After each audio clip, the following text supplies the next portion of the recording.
Kia ora everyone, and thank you for coming out to this wonderful evening that we've got planned. A special thank you to Gateway's Church for hosting us. They're very accommodating and gracious hosts, and so just a big ka pai to them. Well, most of you will know the candidates, some of you may not. First up, we have William Wood. He's the National Party's Palmerston North candidate. He has been so since November when the local community members elected him as candidate. He is Palmerston North born and bred, and he has been one of New Zealand's top youth diplomats, policy developers, and a local advocate. Sitting to my left here we have Darroch Ball. He's standing for New Zealand First. His previous occupations: Army officer, youth worker, and a secondary school teacher. Currently, he is the New Zealand First List MP in Palmerston North, and he has been so since 2014. He is the chair of the Transport and Infrastructure Select Committee and the spokesperson for Law and Order. Teanau, ranked 8th on the Green Party list over there at the end. Lovely to see you. He is passionate about justice for people and the planet. He has served at the United Nations in Paris, advocating for justice for Indigenous people and community. Raised in South Auckland and trained as a lawyer focusing on human rights, he moved to Palmy in 2006 and now works creating educational resources for schools throughout Aotearoa. He also earned a silver medal in the city's 2019 mayoral race. That's very good. Yeah. I was trying to say that. I was like, oh, okay, I'll put it in there. It's alright, it's alright. Well, it's better than what I did, so. And then we have, next to Tuiono, we have Tangi Utikere. He was born and raised in Palmerston North. His professional background is education as a former secondary school teacher. And he currently works in local government. He is a 4th term city councillor and has also served as the deputy mayor for the past 4 years. His services include being a Justice of the Peace, being the chair of a school board of trustees, along with many other supporting roles for community organisations. And lastly, we have David Poppelwell, sorry. He is the New Conservative candidate. He is an award-winning broadcaster and has many years' experience in business, marketing and communications. Outside of all of that, he is an avid musician with several bands. He's also a writer and a commentator at Palmerston North Speedway. And he has also volunteered at the Red Cross as a driving instructor for refugees. And so we have quite the list of impressive men before us this evening, which is awesome. Absolutely wonderful to see all that they've been doing for their communities. We're moving into a time of the prepared questions, and each candidate will have 2 minutes max to respond. So that's quite the challenge, but they are clearly up to the task. And so, since we are all Palmerston Northians, or whatever you call us, we'll start with Darroch Ball, and we'll just move across the line. We'll just start with what would you do as MP for Palmerston North to help our city? Well, firstly, I need to make it clear that I'm here for getting the party vote for New Zealand First. It's vitally important, first and foremost. But for the last 6 years, as you already heard, I've been an MP based here in Palmerston North, representing the party, and what I've been doing is ensuring that what Palmerston North needs is actually what New Zealand needs as a country. So it's a representation of ensuring that over the past, especially 3 years in government, New Zealand First has acted for a turbo booster for good ideas and a handbrake for not so good ideas. I think that's evident throughout the 3 years that we've been working with the Labour Party and the coalition with the support from the Greens. Added to that fact, and I think that it's misreported and misrepresented, the fact that over the past 3 years we've seen 180 pieces of legislation go through the House with the support of New Zealand First, and every one of those pieces of legislation has had to have consultation with New Zealand First moving forward, and only a handful of handbrakes that we've had to apply. So I think that it's very important that not only is there representation within government and within the Parliament, actively for Palmerston North on behalf of New Zealand First and what we can deliver, what we have delivered through New Zealand First policies, but also throughout the entire country ensuring that New Zealand First is there to act as that assurance. Thank you, Darroch. Dave, carry on. Same question for you. What would you do as MP for Palmerston North to help the city? Well, good evening, everybody. Once again, thank you for coming. We appreciate all of us here, I'm sure. Palmerston North is in a unique situation. It is situated exactly with 100,000 people that way, 100,000 that way, 100,000 that way, and just about 100,000 that way. We are not, in my opinion, making use of our fantastic location. We're 2 hours away from the Hawke's Bay, 2 hours from Taranaki, and 2 hours from Wellington. We've got some of the finest facilities here in Palmerston North. I speak of the arena, for example, and the best knockout track, certainly in New Zealand. We bring 20,000 people in every year for the Stockhouse Teams Champs, and I don't think the city plays enough on that. $5 million comes into the city that weekend. But how many people in this town are behind it, like saying teams lunches, teams discount, sale, whatever they're going to do? Very few people in the town bat an eyelid. It has been going since 1981, and people certainly aren't tired of it because we get a lot of out-of-towners. The majority of the people come to town from away. So it's the smallest percentage is local. So I think we've got arena, and I believe it's not utilised enough. I drive past it most days and you don't see a lot of action going.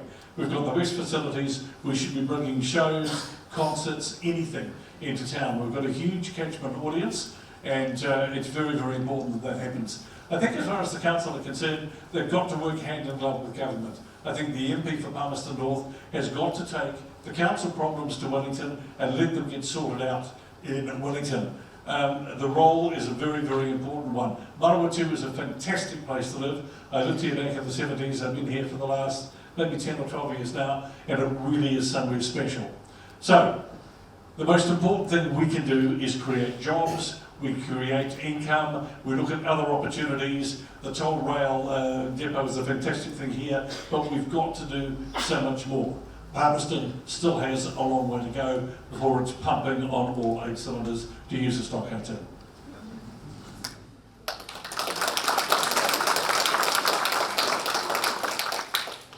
Good evening, everybody. It's a real pleasure to be here today. I put myself forward for one pretty clear reason.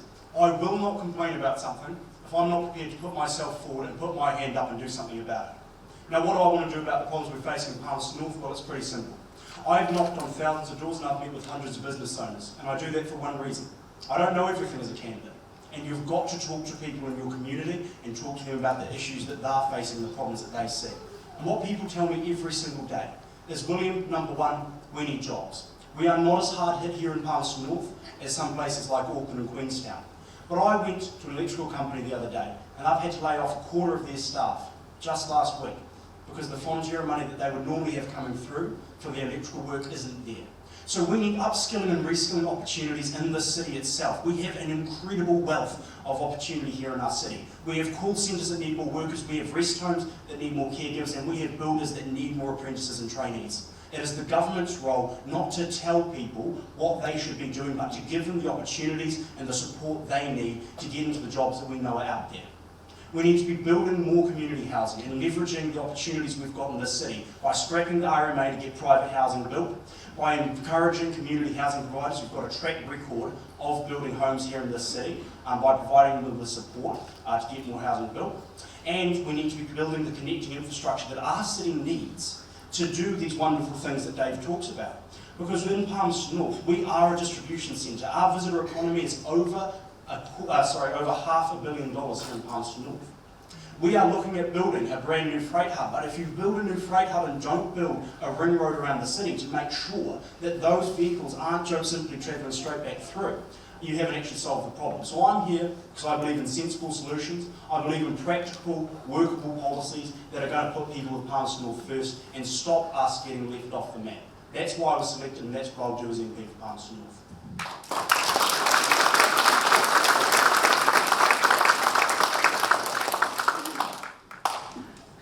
Kia ora ana koutou, ko Tangi taku ingoa, your local Labour candidate for Palmerston North. Look, what do I offer as the MP? A fresh, strong and effective voice for this local community, not only in Parliament but in a Labour government. And I'll be that strong voice, effective voice and fresh voice because I've got the proven track record and I've got the experience and solid experience in terms of serving this community over many years. As has been mentioned, I was born here, I studied here, I was obviously educated here, I've worked here and I live here. And I am proud to call Palmerston North my home. Other people, friends, family decided to move away. I didn't. I decided to stay because I love what our city and its community is able to offer the people that are here. My professional background is in education, but also in local government. I have to say, Dave, if you're looking for someone who can connect the council with Wellington, well, I am your man. I can do that. I've been on the council for 10 years. I've been the city's deputy mayor for the last 4 years as well. I know our city. I know our community. I know that we have strengths in terms of logistics and distribution. We have strengths in terms of education and training. We have strengths in terms of government services. We have strengths in terms of retail, and we have strengths in terms of the Defence Force and the connections that they provide here as well. So those particular connections that I have, the knowledge of our community, the knowledge of our city, my experience in terms of service, mean that I will be a representative for our community and our city who will continue to be accessible, continue to be visible, and continue to be a strong, effective and fresh voice for this city in Parliament. Kia ora. Kia ora ana koutou katoa, kia ora mā tō te atua. Really good to be the other Cook Islander on the stage. Just agreeing with everything that everybody else has said here, I will do all the good things that they were doing and more. The Greens are about thinking ahead. Thinking ahead not just about ourselves or your children, but also our children's children and our children's children's children. And for me, nothing has come clearer than over the last couple of months through this COVID-19 lockdown. We've seen the environment bounce back, we've seen communities be resilient, and for me it's put a lens over our society as it is. We can see the cracks in terms of poverty, we can look at the issues around inequality, and those things are becoming more clearer and apparent. As a representative from this city, I would be putting an environmental lens, first of all, over all of those issues. I will be putting a social justice and inequality lens over all those issues, and I'll be using the experience that I've gathered from overseas. I've worked on pretty much every continent on the planet, bar the Antarctica, and working on that. And for me, whether it's been working with rainforest communities in the Solomon Islands or in Brazil, or working with remote indigenous communities in Australia, what that has given me is an international perspective of where we sit, not only as a country, but also as a town and a city. And so for me, it's all about trying to use that experience to advocate for the people of Palmerston North. And it has to be more than just the economy, actually. It's got to be about family, it's got to be about communities, it's got to be about recognising that we need to build a foundation for the economy to thrive. And that's about, of course, safety nets, making sure that those infrastructure things are solid. You know, hospitals, schools, roads. If you lose your job, that there is something there to help you out. And also understanding that after we get through COVID-19, there are other challenges waiting for us. There's the climate change challenge. There is the biodiversity loss challenge. And the Greens, we have been going on about this for quite some time, but we need to build that resilience in terms of who we are as a community and who we are as a city within this town as well, and prepare ourselves for the other challenges that come. And with the experience that I have and my deep roots within this community, I feel I would be an effective advocate for you.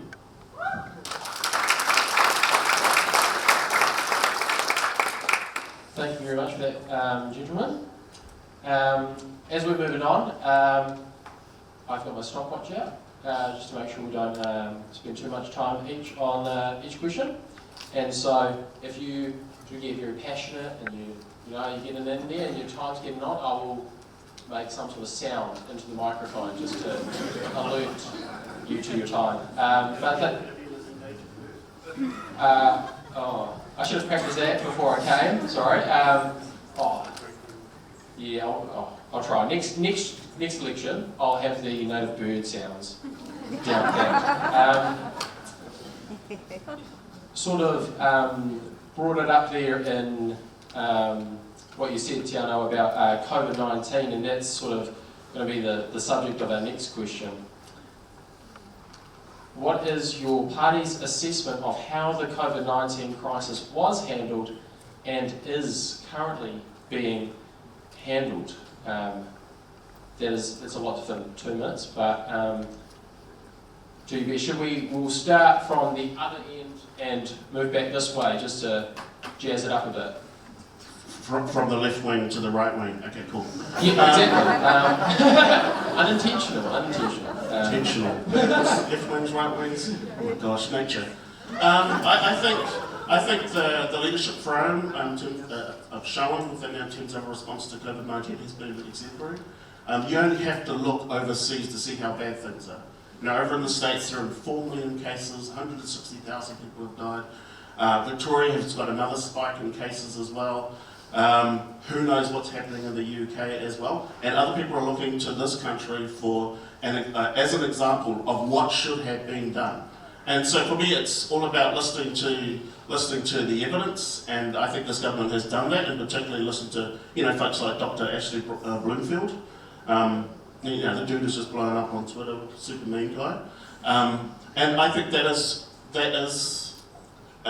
for me that has shown that this response has been solid. So yeah, I think it's been good.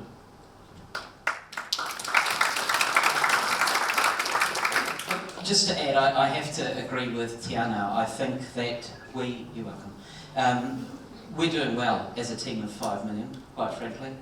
The decision that the government and the Prime Minister had made to effectively go hard and go early was the right call. And I'll be pretty firm around that it was the right call. And as a result of that, I think we have started to achieve what would have been the best possible outcome in the circumstances.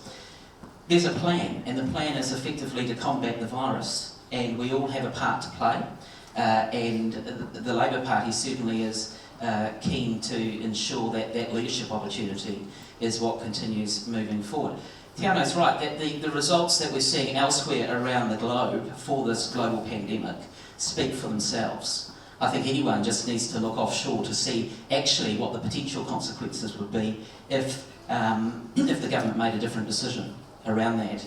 I think moving forward, the opportunity is actually how we build on those successes that have already been locked in, and that we continue to play our part as a team of 5 million.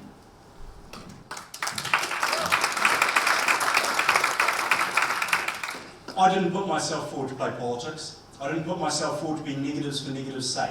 And I believe passionately that whether or not it was Jacinda Ardern and Ashley Bloomfield or Bill English and Ashley Bloomfield, the government will have been able to come together when it's focusing all of its branches and all of its departments on one challenge. So I'm not here to say that the government has done a horrible job. In hindsight, of course there is more we could have done. My family owned a rest home here in town. And so we were on the front lines of the COVID-19 health response, and we know that there were teething issues with the Ministry of Health, there were teething issues with the DHB. But fundamentally, in a crisis like this, it is not a time to play politics, and not a time to be negative for the sake of being negative. So no, we in National are very clear about this. We believe the health response has been handled relatively well. We are all sitting here today not having to wear masks, not having to social distance, because our country is one of the few in the developed world where we are able to come together in relative safety from COVID. What I think is important when the question asked about our assessment of how it's being handled now is where we are going and what we are doing with our quarantine facilities. Because when we are as a country trying to bring our New Zealanders home and bring our international students back, we have to have faith that the government is making sure that people who are coming into our country, firstly, are being tested which we found out wasn't exactly the case for quite a long period of time. But more importantly, that they are being quarantined safely and securely, they are being looked after, and making sure that if people leave our country, knowing that they will have to come back and go through quarantine, that they will pay their way and they will support our country and they will support our government, whether that is a Labour or a national government, to support our country through what is an incredible economic crisis that we're facing. And as I said earlier, whether it was Bill English or Jacinda handling the crisis, it was going to be okay. The test of a true government is their ability to handle the rebuild and handle the aftermath. And National has a proven record of handling economic crises, whether that's 2008 or whether that's other. What I bring to the team is a new perspective. It's a way of adding to the diversity of thinking in Parliament. I do not know everything, and I don't think any age group has a monopoly on good ideas. I hear the cannon sounded, so we'll go with it.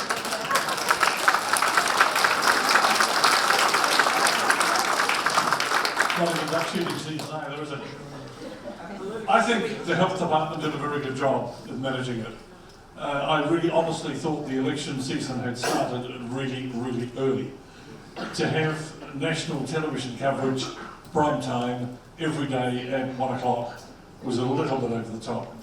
Wasn't necessary. I think we were a little slow to get on to the job. The Department of Health, I think, made a couple of whoopsies, particularly with the quarantine and testing of people. There were people that even got out of the motel. I, for one, would struggle to get out of a five-star hotel that I wasn't paying for just to go and get a packet of cigarettes. I wouldn't do it. I'd stay in the five-star hotel. I think what's got to happen is that what it taught us, I think, is as a country we could beat the problem. And I was absolutely amazed to bring a little bit of humour to it. Unfortunately, those of you that know me realise it was always going to happen. I was at Pack and Save, and I love the homemade masks and the things that people did to put a mask on. And I love the guy with half a bra. I thought that was pretty cool. I'm not sure what his wife thought of it when she got home, but there we are. Should be walking in a strange place, I would have thought. Some people are still wearing masks. I work in health at the moment, and we struggle to find a case of COVID virus in this area, and ever since the virus started, we couldn't find anything at all. So, the last part of this, I think, what upsets me is for the first time in New Zealand's history, we have legislation that allows the police to come to your home and enter without a warrant. And that really bothers me. That's part of going down and I, for one, don't want it. If you can't trust somebody to do the right thing, then forget it. We don't need the government looking in our bedroom windows, looking in our houses and putting legislation in place for that. This country is better than that, and have some faith in the people that you are meant to represent.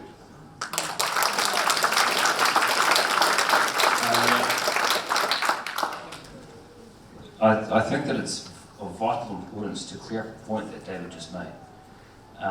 When he says that now we've got a piece of legislation that police can go into a home without a warrant. That always existed. That always existed. Police can always go in. Oh.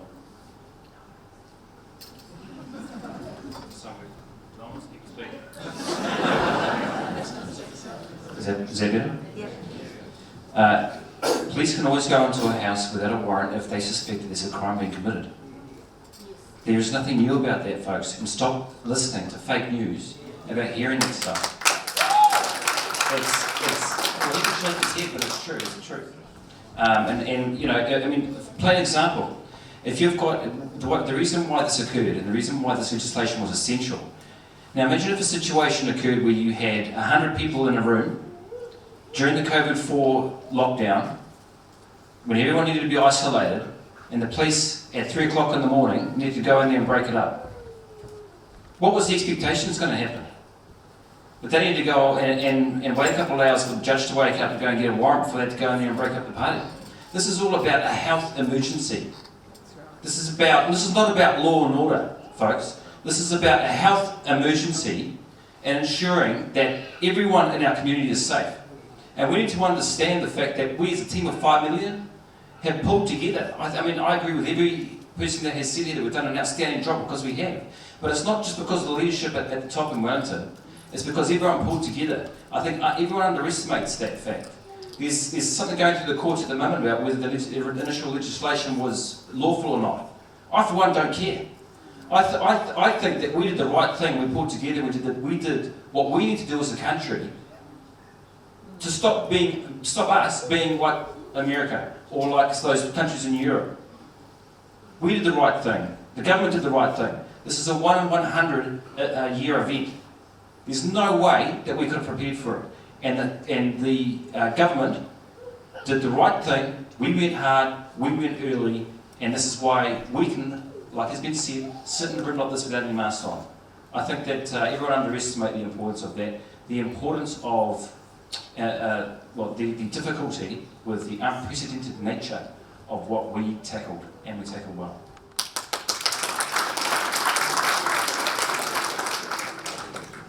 Thank you for that, gentlemen. We sort of covered two questions a little bit there, didn't we? Maybe we'll move to the third COVID-19 question. What is your party's stance on making a COVID-19 vaccination compulsory for everyone? We'll start in the middle this time. Yeah. Well, we did skip over the question which was going to talk about the COVID response, but I just want to highlight one thing. What we just heard today was a government MP saying that he doesn't really care if the government's actions are legal. Yeah. And I think that's quite a worrying thought. Of course, I think New Zealand did the right thing in coming together and in stopping COVID getting into our country. But at the same time, we have to be very careful that we walk a fine line here, that we do not set a precedent that in times of crisis the government can simply throw away the law and not care about it. That's why National opposed the bill that went through Parliament, not because we disagree with the notion that people need to be able, and police need to have the powers to look after their communities in times of crisis. But we are at level 1. We are in a response level which the government has deemed safe from COVID-19. So to have this extension of powers well into next year, in a period which the government itself has deemed safe from COVID-19, to me doesn't seem quite right. International doesn't seem quite right. But as for a COVID vaccine, because that's an important question, National takes a very clear scientific-based approach. We believe passionately that if the science shows a vaccine is working, that it is safe, that it has been tested, then we are going to encourage as many people in our country to take that. Because we need to look after our vulnerable. I know, with an aged care background, we need to look after people in our community who are not able to look after or fight off the virus themselves. However, we will not make a vaccine compulsory because fundamentally National supports people's ability and people's right to choose what they think is best for themselves and for their family. But we will be certainly encouraging people to take the vaccine if and when one comes available in New Zealand.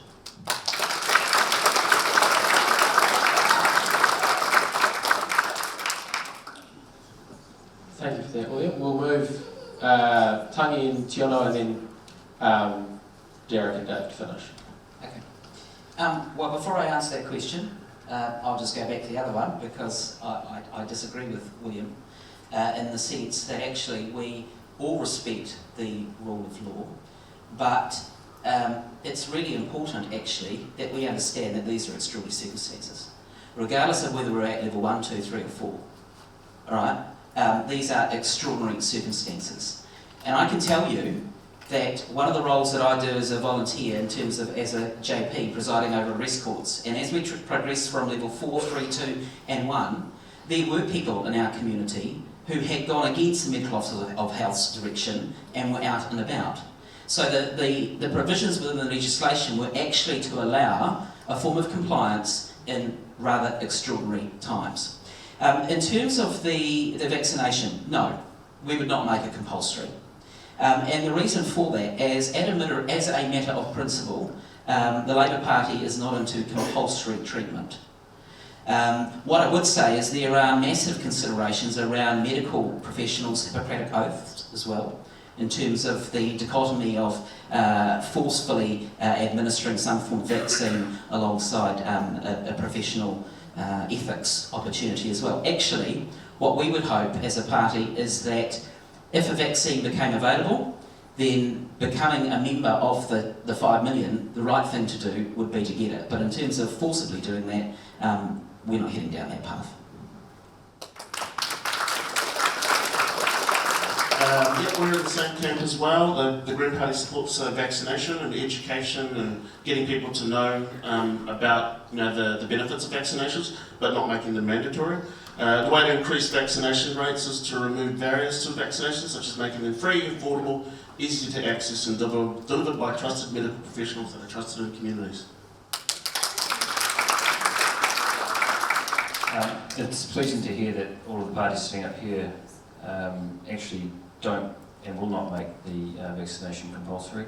I think it's of vital importance. I think just basically what I said before, that the team of 5 million in this country understand the importance of and the danger that we're actually in.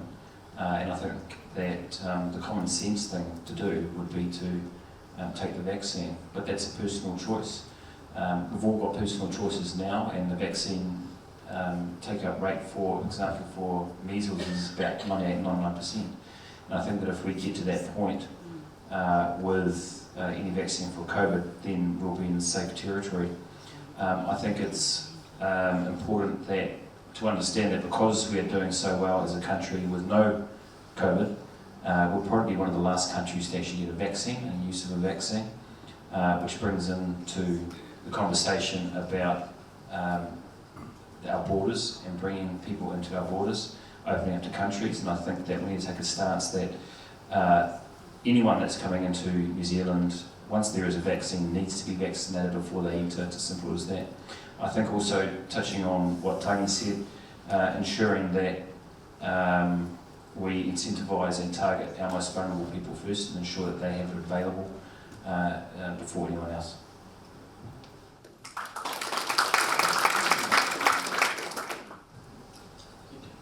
New Conservative is not anti-vax. We believe it's your own personal responsibility. If the vaccine is available, you want to take it, by all means. You have to consider the impact of you among the 5 million. So in short, and I'll be brief, we will not inflict, like everybody else, the vaccine on anybody. I think what's happened over the last couple of months, there has been a lot of fear. I've spoken to elderly people particularly who, during the lockdown period, had an enormous amount of fear. Some of it I don't think was really warranted. They were going to absolute extremes. They would, even when you're allowed to go out for a walk, they refused to open the door. And I deal with a lot of elderly people in my day-to-day work, and I was very disappointed that they were absolutely frightened witless, many of them, and they wouldn't even go to the supermarket unless it was absolutely possible, and they would in turn rather get somebody else. I think some more support for those people would have been a good thing. Even now, people talk about the frightening days of the lockdown. But in short, vaccinations, if one is available, you're cool. Thank you.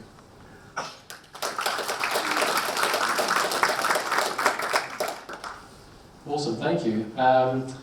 Looking ahead, what would your party do to help struggling businesses specifically here in Palmerston North? What are some specific ways that you guys would go about helping our struggling businesses? We'll start, we've started with 1, 2, 3. We'll start with Tangi this time, and then we'll move this way and finish with Tuiono.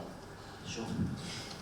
I think as a city, Palmerston North obviously has a really strong public sector in terms of the strength around the provision of government services, including defence within that. And along with that, as I mentioned earlier, comes a rather diverse private sector as well. So I think that's been a particular strength for us at the moment, and I think will continue to be a particular strength moving forward. But we certainly believe that the strongest economic response was the public health one initially. And certainly the people that I've spoken to in our community who have been the recipients of the wage subsidy that the government had put in place are extremely, extremely thankful that those steps were taken. The Labour Party also has announced further steps in terms of continuation of loans for smaller business opportunities in terms of interest-free around an extension, but largely for Palmerston North, which is what the question is tailored and targeted for. It's a reliance on our strong public sector and the diversification of our private sector.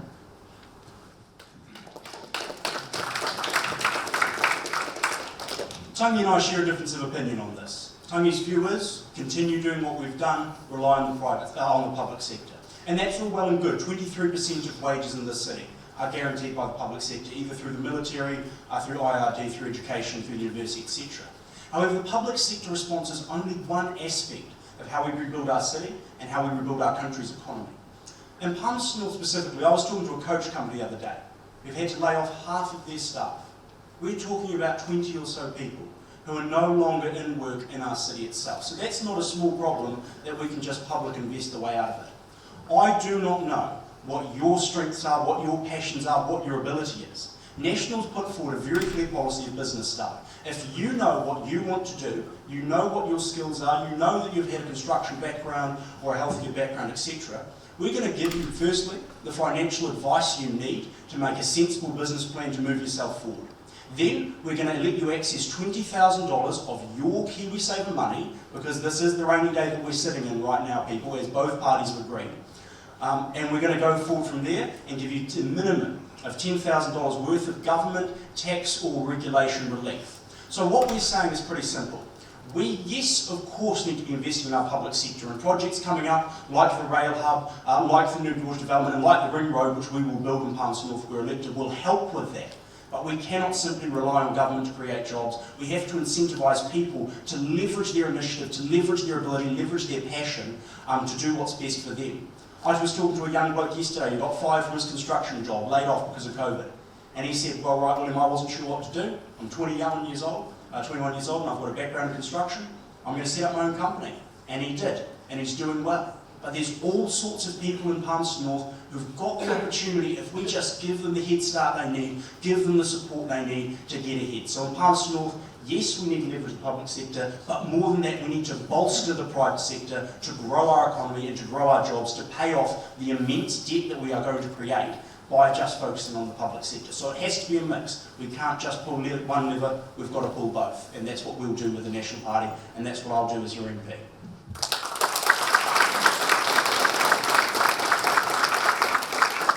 I think we've got to realise that Palmerston North is our city, but what happens in Palmerston North is not from what happens for the rest of the country. We've got to look at the whole scene nationally as well. The New Conservatives have got a great scheme, I believe, for supporting economic growth. The first $20,000 that you earn is going to be tax-free. It's your money. You know best how you're going to spend your money. So you'll get that. Cutting red tape. There's tons of red tape in this country, and it seems that every year there's more and more of it. We're going to develop areas of mining and oil exploration. Well, look at those things. They are things that we have plenty of in this country. We need to boost the country's income. The billions we spend overseas in the UN on various accords and various agreements, I believe that we can do better by forgetting those things and doing it better ourselves. We've got bright people in this country. Let's use them. The old number 8 wire concept is very much alive with a lot of people. But no, we tend to have to get reports. We tend to have to waste a lot of money or spend a tremendous amount of money to get things, to get reports before we even breathe. And I think the time has stopped. We've got to make more money for the country, which is going to make more money for Palmerston North and the Manawatu. If I keep my head in this position, you might be able to hear me. So that's what we want to do. We want to concentrate on a very quick return out of the COVID-19 and what's happening there. And we want to use what we have in this country to create extra work, create extra income. There's no reason why we can't run our country like we run our household. If you want a Ferrari in the garage but can only afford a Toyota, then government should run the same way. We've got to get some fiscal responsibility. If you ran your household like the government runs theirs, we'd be in all kinds of trouble. I hear the birdie sing.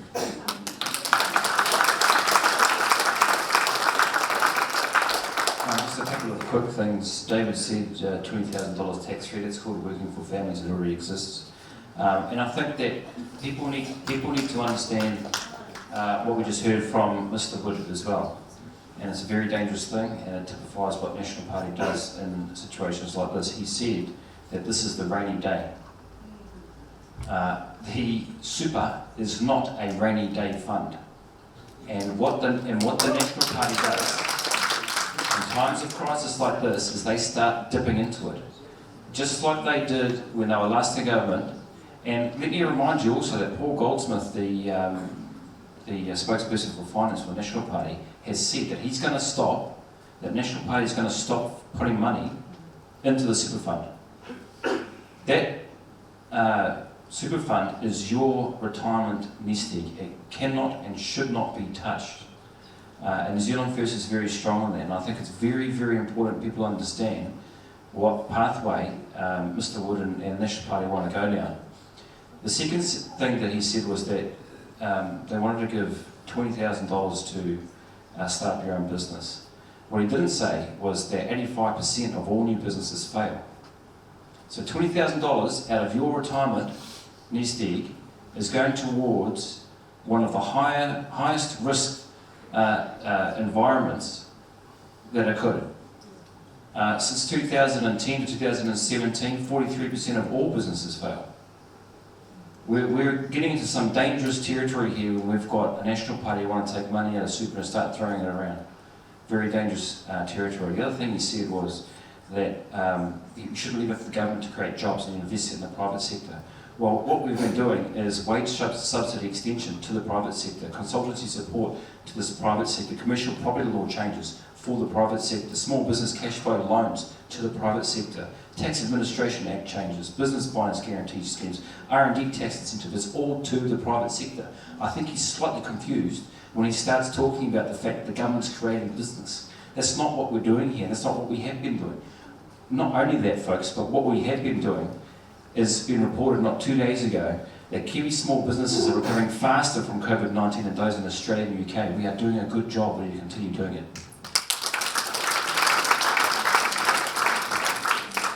Yeah, I agree with some of those sentiments. People have lost their savings, and then to ask them to lose their retirement as well, I think, is not the way to move forward. The Green Party knows that supporting sustainable business is one of the best ways to renew our economy, and COVID-19 has shaken up business as usual. We can't go back to business as usual. We've got to get into business as better, and green business as businesses as better. So we need all our local businesses to be resilient and well equipped to protect the environment. We want them to create less waste and employ more people than before.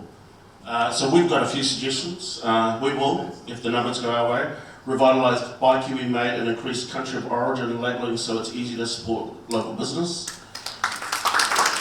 Commit government departments to buying more goods and services from Aotearoa businesses. Support small owner-operator tenants to resolve issues with commercial landlords during and beyond the COVID economic period. Provide sustainable business leadership training programs so local business grow and adapt to new modes of operation. Review regulatory frameworks that distinguish between commercial business and non-profit organisations to support social enterprises to thrive. Encourage business clustering so small businesses can share resources and expertise, and encourage circular business relationships where the outputs of one business are the inputs to another, and also support more apprenticeships and training subsidies.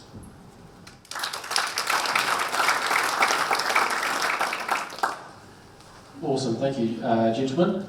Just keeping an eye on the time, we will potentially come back to some of these questions, but we'll, if you gentlemen don't mind, go and talk about the upcoming referendums. In this upcoming election, there will obviously also be voting on, and so the question being, do you agree with legalising recreational cannabis and euthanasia, and why? And so we'll start with Dave Poppelwell, and then Darroch Ball, and then swing back that way, finishing with William Wood. Thank you. All right, referenda. The New Conservative Party is very much for citizens-initiated referenda. These referenda that are coming up, a personal view on, for example, in cannabis? The answer is no. Why? Because it seems to me, whenever I talk to psychiatrists, they say by far the greatest number of mental health patients that they see are people who are heavily involved in a variety of drugs. Cannabis is one of them. Let's get it clear. We're not talking medicinal cannabis. That's already in. We're talking about recreational cannabis. It means that people, for example, it's possible to go to work on a Monday morning, drive the forklift through the walls of your warehouse, take out a couple of people and be stoned at work. It's possible. We don't think we need another product in this country to get you out of your head. I think we have enough problems with alcohol, and don't get me wrong, I love a beer the same as anybody else. What I'm against, though, is irresponsible and reckless use of things like alcohol. So in regarding the referendum for cannabis, definitely an absolute no-no. As far as the euthanasia is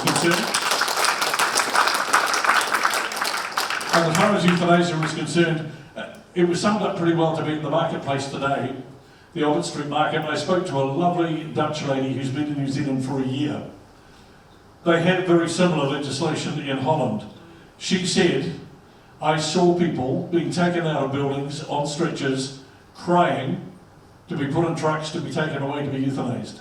That's why I left Holland. That's why I'm now living in New Zealand. She says, for goodness sake, don't allow a slippery slope to get into New Zealand. In Canada, they've got a huge problem. They're euthanizing 2 people a day. Why? Because they're lonely. These are facts. I'm not saying in every case, but euthanasia, palliative care doctors always say, we can, if someone is terminally ill, we can take that pain away. We are good enough with our pain meds now that we can do it.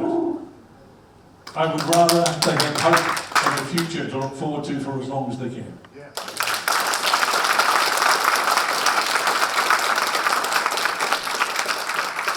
The first thing is that New Zealand First, with issues like this, it always should go to the people to decide, not temporarily empowered politicians who are there for 3 years, maybe 6, and changing the fabric of society based on their own personal opinions, personal life experiences, thinking it's more or less important than yours.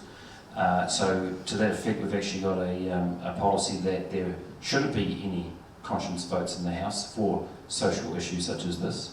That if a conscience issue does arise, it should go directly to the people to be decided upon.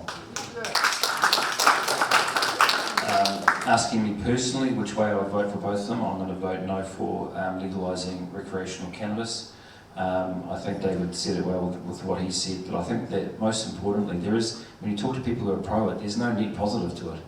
There's always an argument regarding, what about alcohol? Alcohol's bad, so why not legalise marijuana? There is no comparing. Two wrongs don't make a right.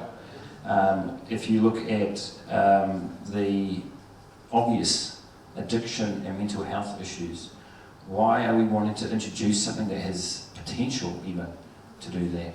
It doesn't make any sense. Then if you add all of that wrapped up into the fact that we want to take away cigarettes, you know, a burning plant that you inhale into your lungs, you know, and then you want to legalise another burning plant that you want to inhale into your lungs. It makes no sense to me. I'm voting no for that.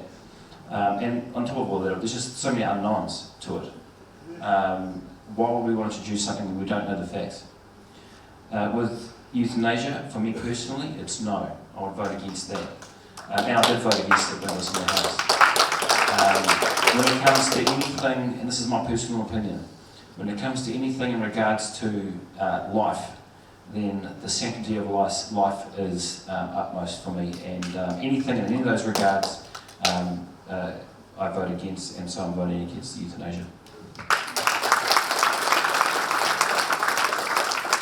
No surprises there. The Green Party is yes on the marijuana referendum. For us, the bill gives people in New Zealand a clear vision of how a safe, regulated cannabis market would work in Aotearoa. Cannabis prohibition has left us with a dangerous, unregulated black market, which puts at-risk communities and young people in danger. It's only pushed the issue out of sight or it's blossomed in the shadows. People who are accessing and using it probably right now. And so having it unregulated on the black market is unhelpful. I get the whole spiel about addiction as well, and addiction is a serious issue. It's a serious health issue, and that should be dealt with as a health issue. And I think that's really important. I agree with that. But conflating that with the legalisation of cannabis is, I think, a false dichotomy.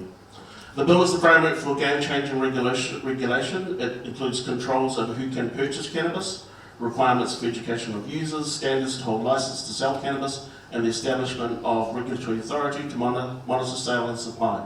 By voting yes to regulate cannabis at this referendum, we can leave the chaos of prohibition behind and make Aotearoa a safer country for all of us. So that's a yes from me. In terms of the euthanasia referendum, I personally would vote against it. I was kind of on the fence for a little bit, because I do understand that, you know, giving people agency if they're in so much pain and so much agony, and they want to end their life, and it's all on board and so on and so forth, then they could be able to do that. But I just don't think this referendum has enough wrapped around it to support vulnerable people who might feel pressured to end their life because you know, they might feel that they're a burden on their family or a burden on society. So personally, for the euthanasia referendum, I would also vote no. The interesting thing is both of these are personal choice factors for each, and certainly when it comes to the end-of-life choice bill, that's a binding opportunity, whereas the legalisation of recreational cannabis is not, and the position of the Labour Party is to progress particularly on that one, whatever the outcome of the referendum is. So in terms of the cannabis, I will be voting in favour of that. The reason for that is because I've seen in the criminal justice sector the amount of resource that goes into low-level recreational use, and I think that actually in terms of an area that could be better placed. In terms of the end-of-life choice bill, people that I talk to have varying views on this. My own grandmother, who had a terminal illness, based on her faith, would not want to go down that particular line or option, whereas others do. So I respect the personal choice approach, and so I will be voting in favour of that. I'll tell you all a story I think you'll like to hear. Chloe Swarbrick really doesn't like me, because at the Aotearoa Youth Declaration, a collection of 300 of New Zealand's top political minds, we voted 4-1 against legalisation of marijuana. There's a myth out there that all young people think it should be legal, and it's not true. We recognise, and I recognise, the current system we've got is not perfect, and there are issues that need to be dealt with around race-based sentencing and around other problems there. But fundamentally, we are not the Netherlands and we are not Canada. We have a unique community here in Palmerston North and here in New Zealand, and we do not know the impacts that legalisation of marijuana would have in New Zealand. So I'm all for, if there is a vote for change, at looking towards alternatives like decriminalisation or other options. But fundamentally, when we hear Teanau talk about what we've got at the moment, which is an illegal, unregulated black market, with the legislation that's been put forward to regulate THC, to regulate how much can be grown, to regulate where it can be smoked, we will still have a dangerous, illegal black market, whether it's legalised or not. And that's the reality of the situation we've got to deal with. So I'm all for increasing education, increasing support for people who have been on marijuana and who use it, but fundamentally I think jumping in the deep end of legalisation is the wrong idea, so I'll be voting against that. Euthanasia is a question that's quite close to my heart, because I've been around palliative care my entire life, having been involved in rest homes since the very young age of 8, 9 or 10. I completely sympathise with the struggle which families go through when they watch their loved ones deteriorate and going through pain and going through hardship. However, all too often in these cases, it's not actually the individual that's suffering, it's the family who are watching them that are suffering. And that is horrible, and that is a nasty experience that every single one of us is going to have to go through with our families and with our loved ones. But fundamentally, when we change the end-of-life care discussion, the palliative care discussion, from being about at how long can we preserve quality of life, to at what point we put this person down, or at what point we euthanise them, I think that sets an unhealthy precedent for our medical practitioners. So I completely sympathise and I completely understand the struggle, but fundamentally I don't think it will set the right precedent for our vulnerable and for our elderly here in Palmerston North and here in New Zealand, so I will be voting against legalising the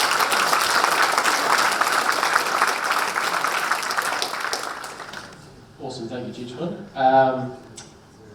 The follow-up question, will your party side with the result of the referendums?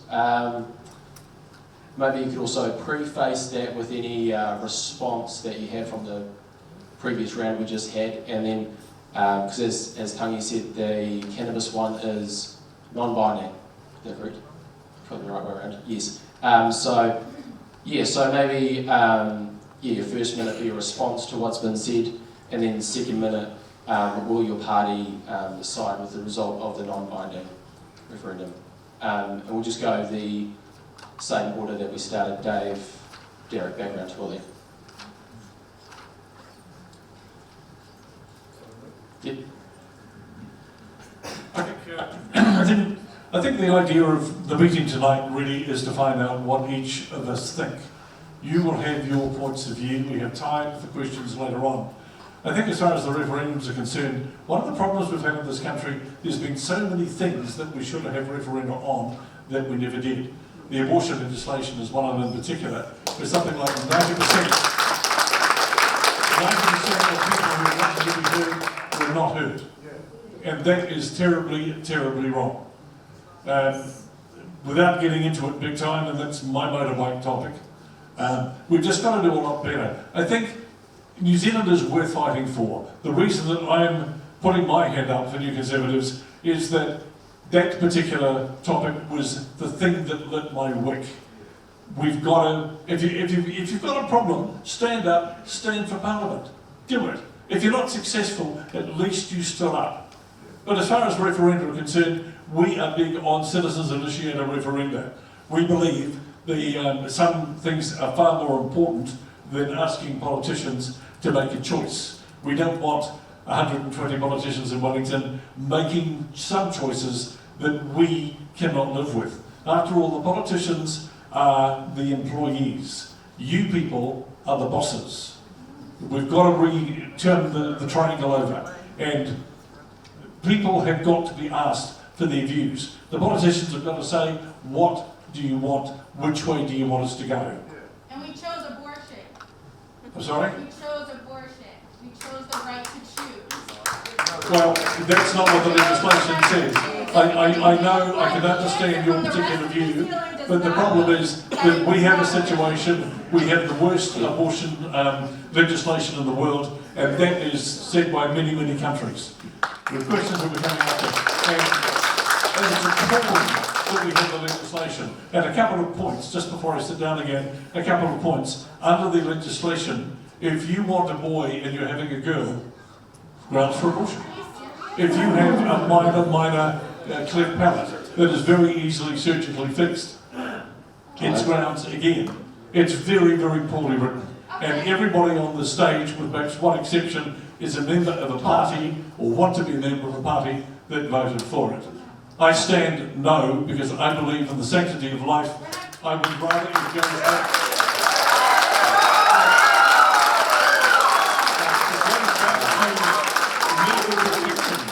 Legal protection and not health protection. And I'm proud to stand for New Conservatives who has that as a policy.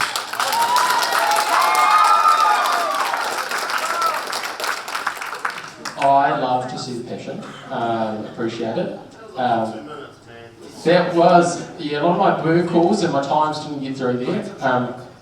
So let's make sure we stick into the bird calls, please. And the beauty of this event is that we're all different people, all different points of views and stuff, and that's beautiful. But let's try and be orderly about that, please. And if you want to approach the candidates more afterwards over a tea and coffee, have a good yarn with them about whatever it is you feel like it, then you can do there of a nice little biscuit and tea and coffee. So we'll just keep going.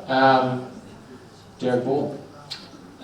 So with my reactions to a couple of things that have been said for the first minute, First of all, the question is actually to David, is does New Conservatives stand for referendum or not? Citizens initiated referendum. So if the abortion legislation was to be a referendum, you would have to, as a party, stand by what the people have said. Correct. So then the problem that arises when we stand up, just like I've been saying, happens in the House all the time with conscience votes, and hear the personal opinions and points of view of individuals who think that their voice matters more than yours. That's the irony of what he just said. We believe, New Zealand First believes that the abortion legislation should have gone to referendum. Just like every other, like I said, every other situation and a conscience issue that affects the people of the country and the social fabric of New Zealand.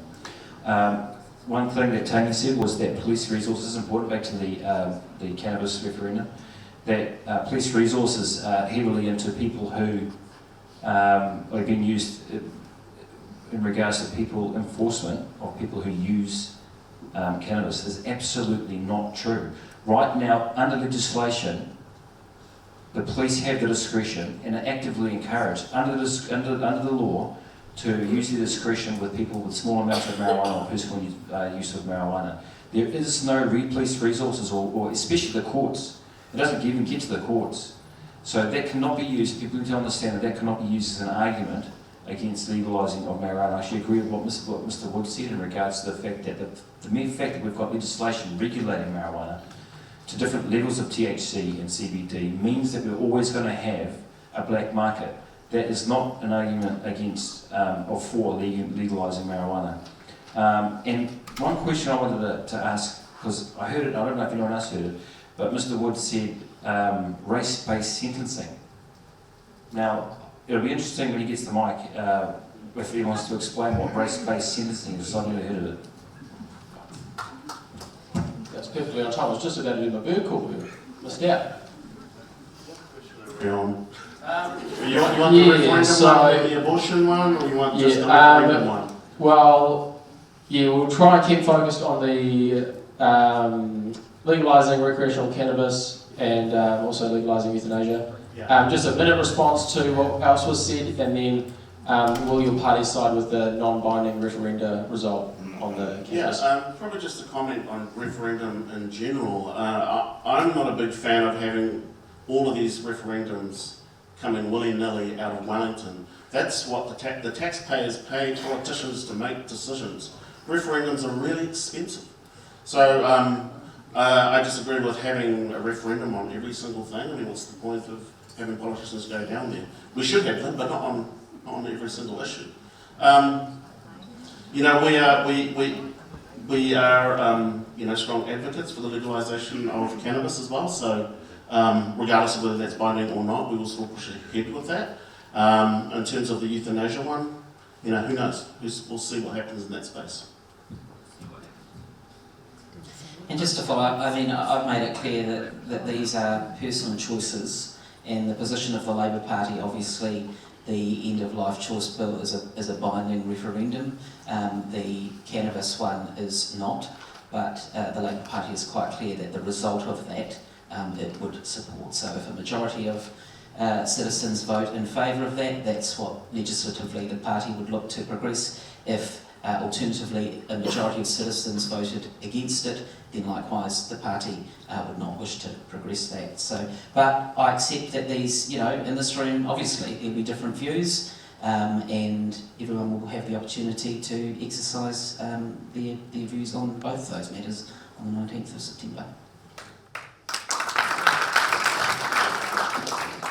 National believes, and we will side with the results of the referendum. The euthanasia bill has already passed, and it will go into law depending on the vote come September 19th. So if it passes, it will become law, and we'll support that. If it doesn't, then we won't.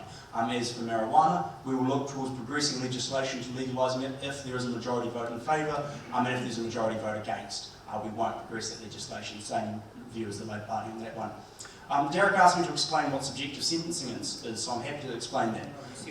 Race-based, yeah. So what happens, it's a proven fact in New Zealand at the moment, possession of small amounts of marijuana or cannabis at the moment, very few people are charged on that alone. It is tacked on as a sentence towards other criminal charges, such as petty theft, such as burglary, etc. And the data which comes out of the New Zealand Police shows us that statistically somebody of colour or somebody of a minority ethnicity tends to be charged with possession of marijuana well and above rates of other people who have possession of marijuana. And as a party that believes in equality under the law, and as people of Palmerston North, people of this country, which believes that everybody's entitled to fair treatment and everybody's entitled to be seen the same no matter who they are, no matter where they come from, I don't think that's right, which is why I'm happy to look towards, well, you can argue with the police as much as you like, Darroch, but I'm going to take the side of our police here.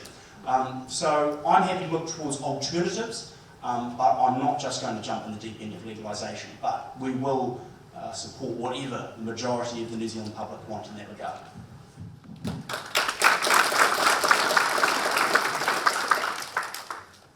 Awesome, thank you.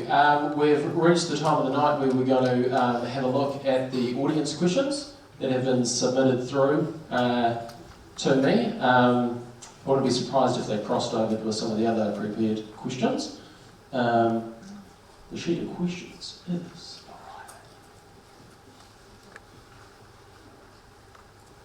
Thank you very much.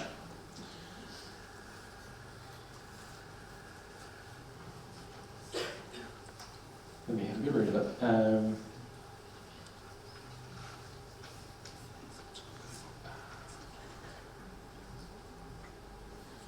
What is your party's specific policies regarding the health sector in Palmerston North in response to the high level of people with health issues, including the people with disabilities? Who would like to kick that one off? Right, William, we'll start with you. It's pretty simple. In Palmerston North and in Mid-Central, the National Party piloted the Mana Whai Kaha program here back in our last term of government under Bill English and Paula Bennett's social investment program. And what that does is that recognises that there is a lot of support out there for people with disabilities. However, telling that individual who has a disability in our society that they have to go and connect themselves with 10 or 12 different organisations puts them in an unfair position towards accessing the care and the support that they need. So what National did is we said, right, let's look at the problem. How are we going to fix it? We're going to establish a connection program.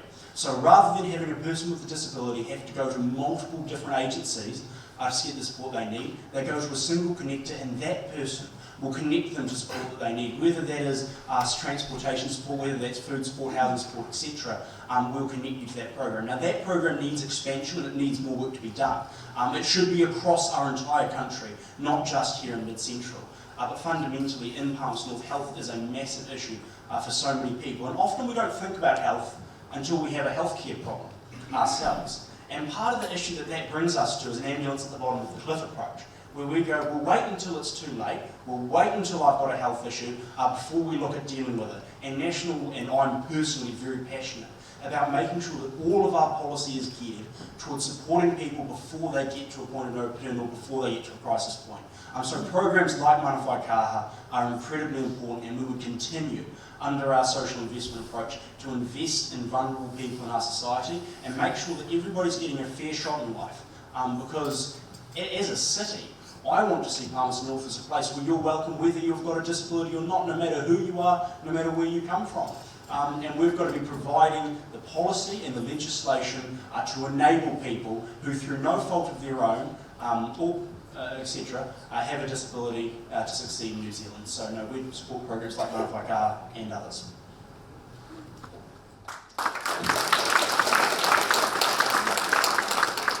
Okay, the Green Party is committed to an Aotearoa in which all people with impairments can access their full rights, actively participate in their communities and are valued for their abilities and gifts and lead rich and satisfying lives.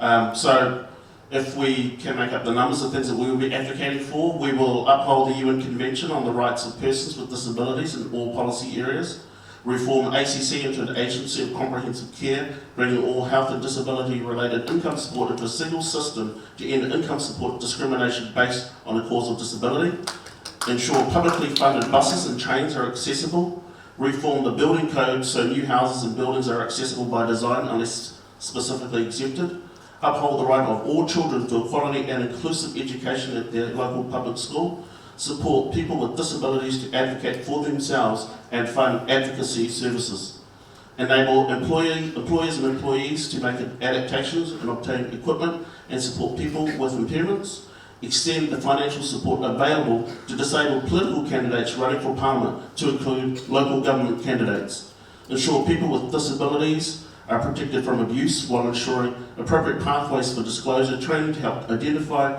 and respond appropriately to signs of abuse and guaranteed accessible services. And lastly, we will reform the Human Rights Act to remove the exception which allows pay discrimination for disabled people.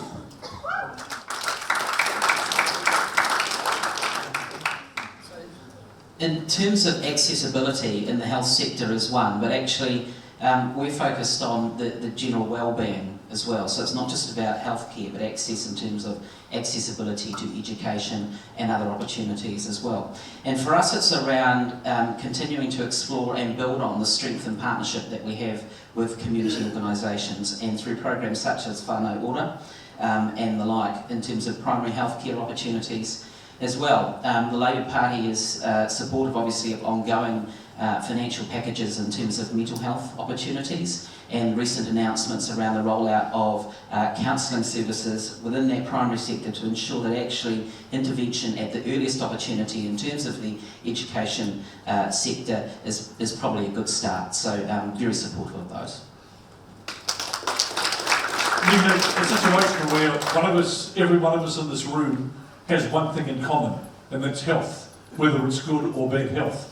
You could throw billions of dollars into health and it may still not be enough. But who was it that said a country is judged on how it treats the weakest part of that society, or the smallest part of the society? I know the health is in, and I'm proud of working in it. I'm proud of the work that a lot of them do. I suppose if you wanted to judge Palmerston North's health, you judge how long is it going to take before you can get a scan? How long is it going to take before you can begin your cancer treatment? How long is it going to take before you get your hip or a new knee? Those things are very, very important. I don't know how much quicker we can do things. We've got to look at health constantly, prioritise those that really desperately need the work. But more importantly, each and every one of us, if you go to A&E, for example, up at the hospital, you might be sitting there for 3 hours or so. But sometimes it's incredibly busy up there, and I think you've got to be mindful of the fact that some things like that happen. But I think we've got a pretty good health system in the country. We could certainly throw a lot more money at it, a lot more resources at it. Each one of us deserves the very, very best quality health we can possibly get. It's interesting hearing Mr. Wood talk on behalf of the National Party about investment in health and the importance in health. I remember my first 3 years of being an opposition MP between 2014 and 2017, and the number of constituents that walked into my office from Palmerston North screaming out because of the lack of investment in health, not only in Palmerston North, but across the country, and not only in health, but infrastructure in general. If anyone doesn't remember, we had Middlemore Hospital up in Auckland with sewage running down the walls because of the lack of investment from the National Party over the 9 years. So please take, unfortunately, what Mr. Wood says with a grain of salt in regards to the importance of health and what investment needs to be made. It's not just about single programs either. It's about overall investment in health. And this government has made one of the largest investments in health in about 10 or 20 years. That's a fact. Because, not only that, but because in the first 3 years of us, in the first year even, of us being in government, we had a lot of catching up to do with our infrastructure, and health was one of the major important ones that we did. And as we've heard, also we've invested heavily in mental health services and mental health and the ability for especially young people to access some mental health programs. What was also said, actually I agree with Mr. Wood in regards to the fact that there's red tape and bureaucracy.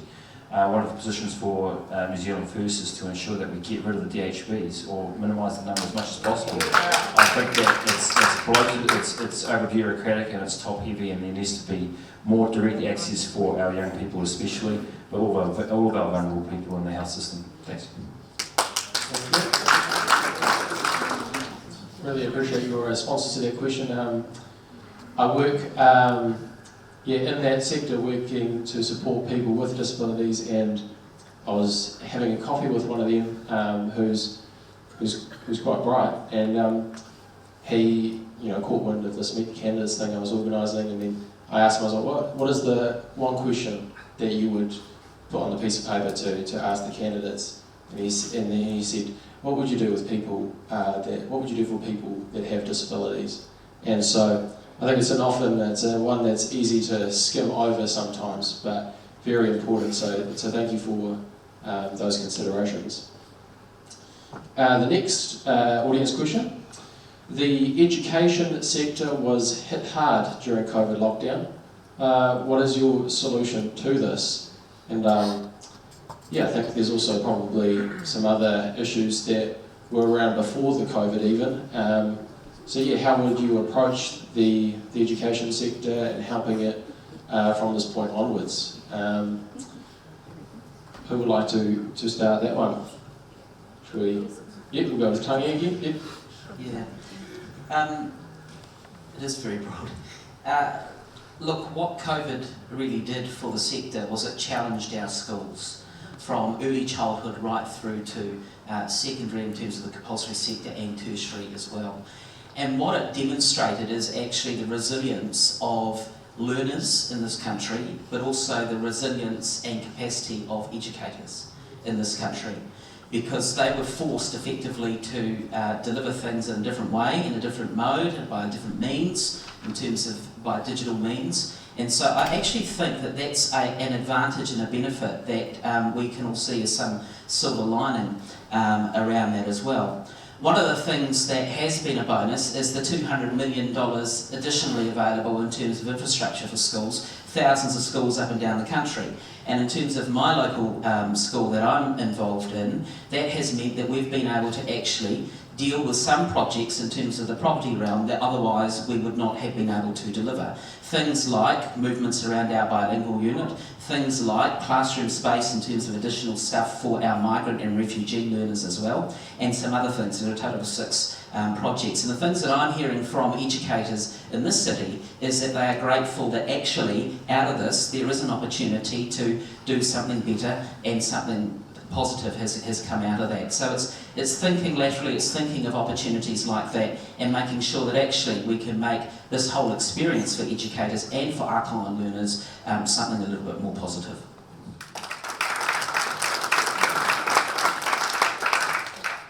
Yeah, to sort of tack on to that, I work in the education sector, so through the whole lockdown I was involved in supporting distance learning, and educators across the country were really, really busy. I was working really, really long hours, just like a lot of people. But what it was educators' opportunity to pitch in, to do that, that to be part of the 5 million, and to dig deeper and be on Zoom calls for hours and hours on the end, and watching colleagues juggle 4-year-olds in the background, because that was what was expected.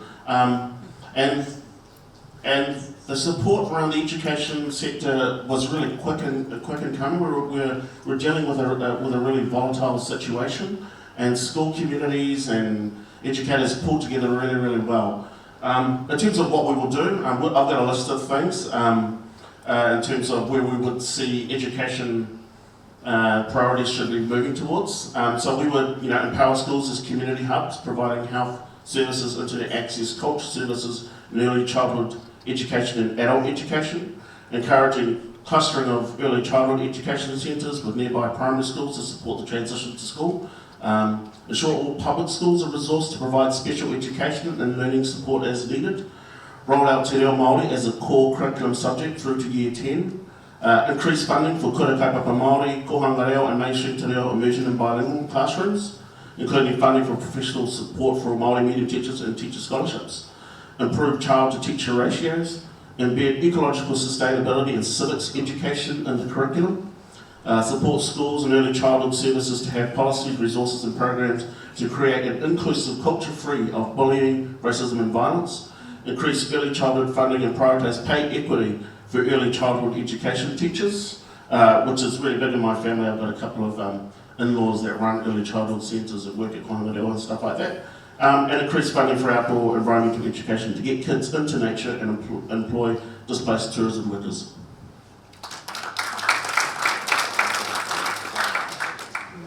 Well, I might have gone through the education system 1 or 2 years more recently than some of our other candidates up here, if my face doesn't give it away. Yeah, I certainly do, Dave, I certainly do. The first thing I did after the COVID lockdown was set up a meeting with every single public high school principal in this city, because I don't know everything. And there's things which teachers can tell you better than political candidates can tell you. And I heard the same story from every single public high school teacher in this city, is that we got down to level 1, and 2 weeks later a lovely big box arrived full of modems and full of computers and full of distance learning resources. Now, of course, COVID was a logistically difficult time, and we can't hold the government too harshly to account for that. But what schools need at the moment, and part of the reason I put myself forward, is because when I was a youth MP last year for Ian McKelvey in the Rangitikei, I asked Chris Hipkins one pretty simple question. I said to Chris, the society we live in isn't the same as it was back in the 1980s. Young people are going into the world without basic life skills education. They don't know how to cook, they don't know how to clean, they don't know how to balance a budget, they don't know how to prepare for the future. And I said, when we've got schools, in Palmerston North here, multiple schools which I've talked to, which want to build more classrooms but are being told by the ministry, you can't, I said, what are you guys going to do for them? What Chris Hipkins said to me is, he goes, look, William, scum schools will build these classrooms without the intention of teaching in them, so that they can get them past the ministry, and then just teaching them anyway. And that taught me an important lesson about politics, is that when we've got a system which is so broken in education that the Minister of Education is telling me, you don't really need to tell the ministry what you're doing properly, just go ahead and do it. I think that shows a real flaw in what we're doing in New Zealand. So I can tell you today I'm going to be fighting very hard for better life skills education in schools to make sure that young people are coming out of New Zealand and coming out of our schools with the ability to function and the ability to succeed in New Zealand society. Because no matter what your age is, you want to see the next generation doing well. I want to see young people, I want to hear stories where Plunket nurses don't go into homes to support young mothers by giving them, I'll tell the story another time, but it's a good one, trust me. I think what COVID-19 taught us, that we can be very creative in how we teach, and I think the teachers need to get a bouquet for the work they did and how they stood up for that and worked as well. Maybe in time we won't have schools. Maybe with technology the way that it's moving, everybody will have a little watch on their hand and that will be your school. You'll talk to your teachers, you'll do whatever. So maybe no schools, everything is going to be done through technology. The only thing it's been, as my opponent here said, he's been at school a lot more briefer, or a lot more recent than I have, and he's absolutely right. That is the one thing that he's right about tonight. The thing is that, it's a nice one. The thing is that I actually would close this by saying I would rather emphasis is put on reading, writing, and mathematics and English, and not whether you're a boy and want to be a girl, or a girl and want to be a boy.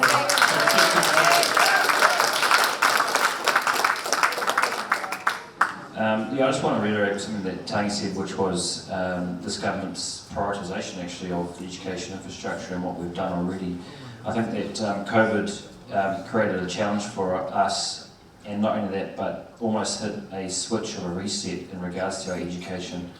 At the moment, we're going to have, and well, we've had, but we're going to have even higher increase of unemployment, and we're going to have massive skill shortage gaps.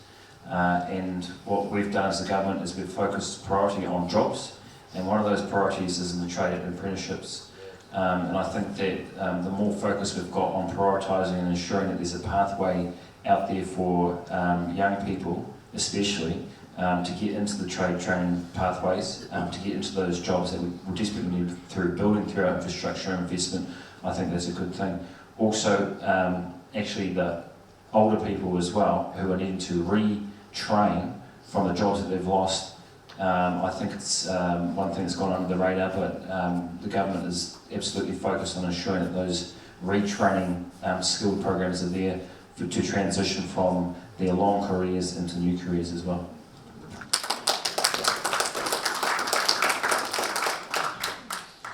Awesome, thank you. Maybe we'll start with you, Darroch, since you finished the last two, and then we'll go that way. What is your party's plan for supporting retirement, and will your government continue to pay into KiwiSaver? So I guess what's your whole vision around the retirement KiwiSaver? Oh, absolutely, it's 100%. I think that our super fund is one of the, if not the best performing funds in the world.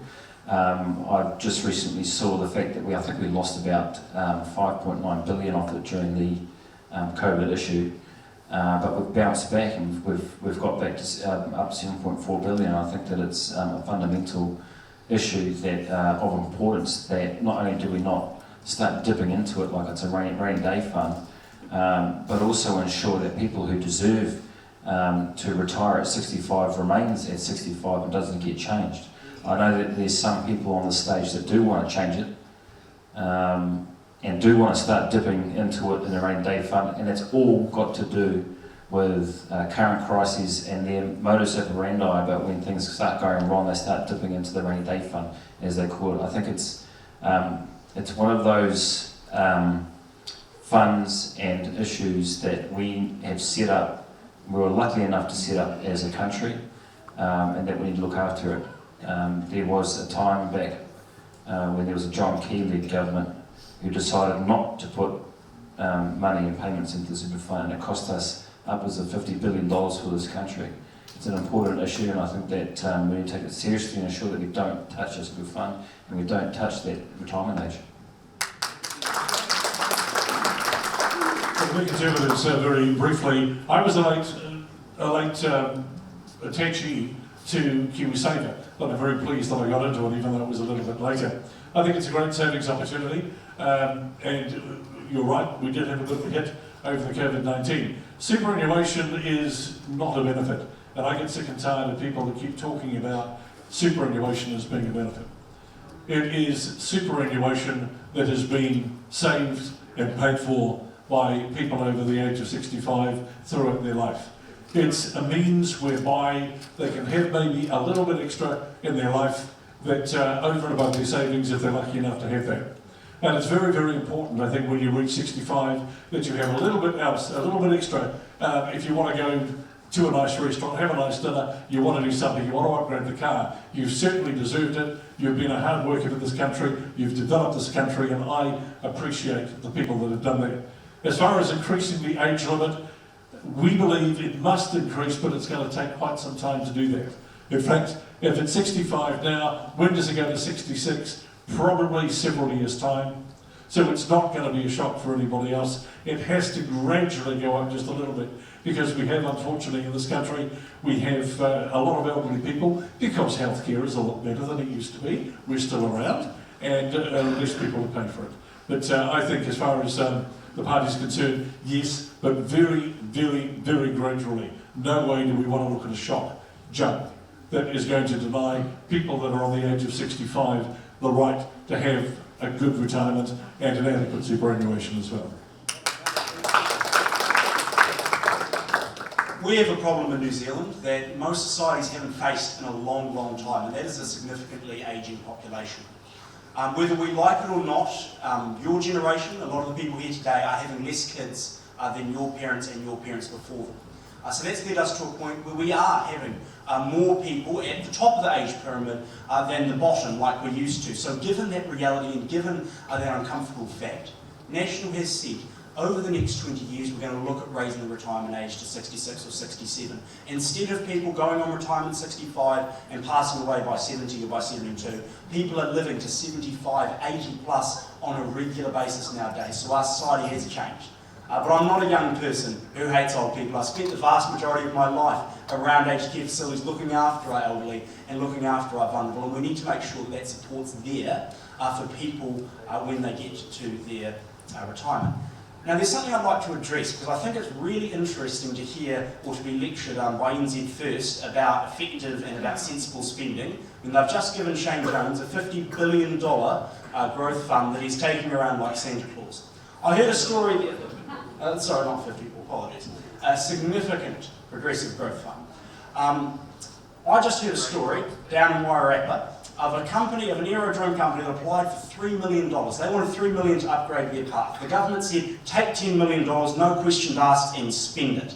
Now, the problem with the crisis is that we cannot measure our response by the price tag we put on it, but by the value of what we do for our communities and the jobs that we create. National's really clear. We want to invest money in programs which work, not just programs which garner a nice headline or have a nice price tag attached to it. So I'm a passionate believer in sensible spending and making sure that we look after our taxpayer dollars as best as they can be, so that we're not paying this off until the end of days. People say that it's my generation that are going to pay it off. And yes, maybe that's true, but actually most people, in fact a lot of people here today, are going to be paying off the debt we accrue now until the day you die. So that means that we need to be sensible with the money we're spending, and we cannot judge projects by the price tag on them, but by the value which they bring, and that's what National will do.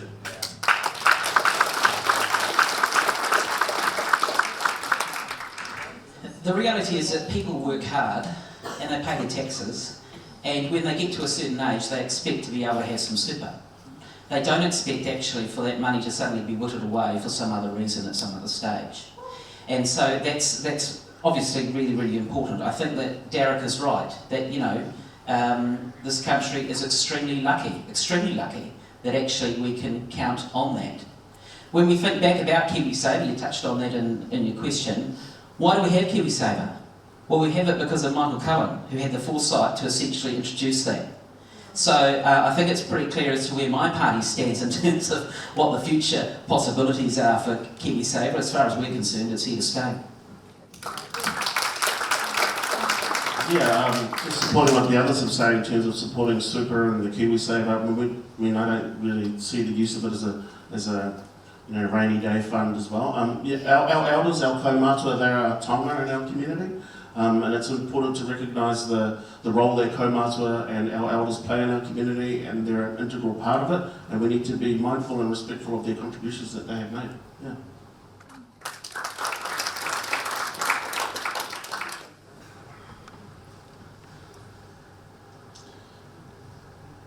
What is your party's plan going forward regarding climate change / environmental changes? Is this financially viable for New Zealand? No. Do you want to start that one, Tuiono? Work back to the ball. Have you got an hour? No. 2 minutes and then an hour over a couple Well, clearly the answer is yes. And if we think the COVID crisis, the COVID crisis is a big crisis, and it has given us an insight into what that will do to our borders, what that will do to our country, but the climate crisis will give us even larger economic shocks as well. So what we need to be doing is building resilience into our country. So that's not just looking at the economy solely by itself, but being multidimensional in terms of things. So the health and well-being of people, thriving nature, and all those kinds of things. It's not the economy or the environment. This dichotomy is a false dichotomy. They have to work together. And so we'd be advocating for really strong climate action. We have got the zero carbon bill, and that was passed with cross-party support. It would be good to have that strengthened as well, so that more meaningful climate action comes out of that as well. But there's also other things that we need to be thinking about as well. There's climate adaptation. We know that there's a 1 in 100-year-old flood coming through every couple of weeks. I was just in Northland a couple of weeks ago, and just these intensive weather events are becoming more and more frequent. So we need to also, when we're looking at things like infrastructure, when we're looking at the way that we plan our transport and right from the city council through to the regional council, right down to central government, we have to put a climate lens over things to make sure that when we build things and plan things, that is front of mind. The other thing that we need to be also mindful of is a just transition. We know that people will have to move from one industry to another as sunset industries start to wean out. Like if we're transitioning from fossil fuels, where will these workers go? And so we need to have transition paths for those workers as well, so I'm really mindful of that. Yeah, I could go on, and in the cup of tea room I will. Thank you.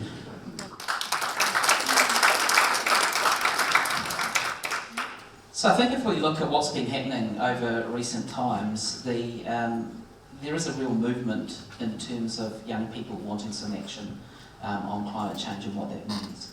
And I think across the political spectrum, there needs to be a requirement for people to take that not only on board, but to take that seriously.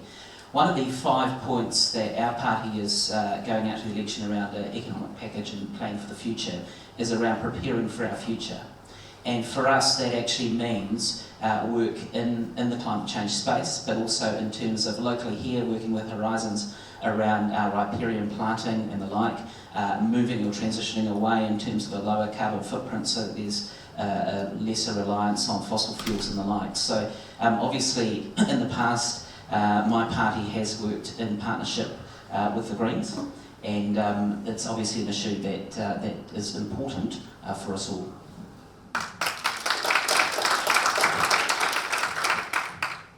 Young people aren't monolithic. We don't all sit on one side of the spectrum or another. If we look at an issue like climate change, there is so much politicisation, there's so much box ticking that goes on it. If we look at a policy like banning oil and gas drilling, objectively that sounds like a good thing to do.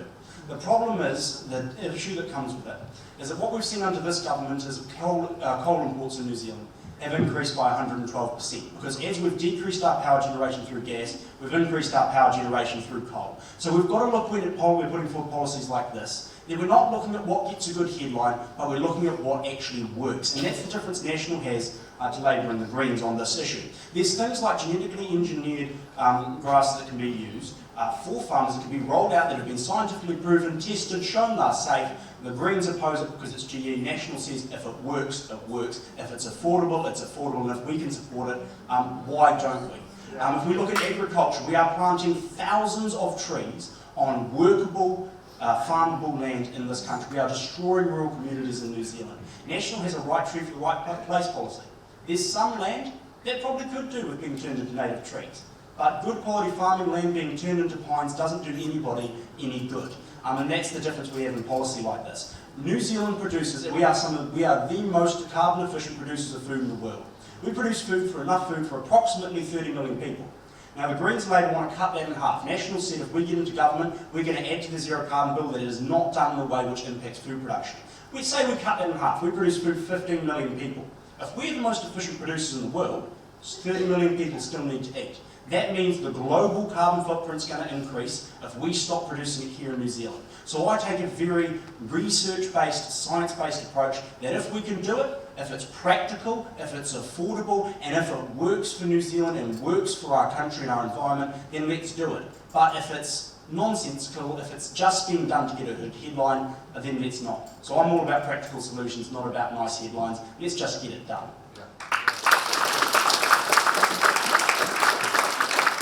We're going to be real short and maybe not so sweet to other people. We're going to give relief to farmers. Why?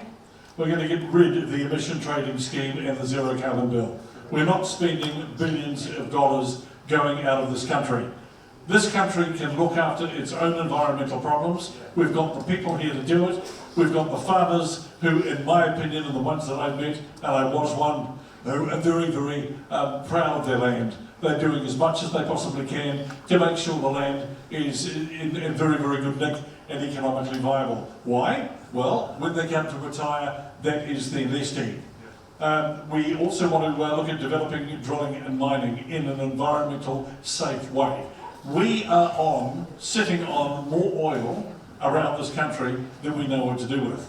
I've spoken to a petroleum engineer who has done vast surveys over the last few years around this place. He said they have tapped into areas that are so vast they can't even measure it with their equipment. They're not even sure how to get it, but there's plenty of other places.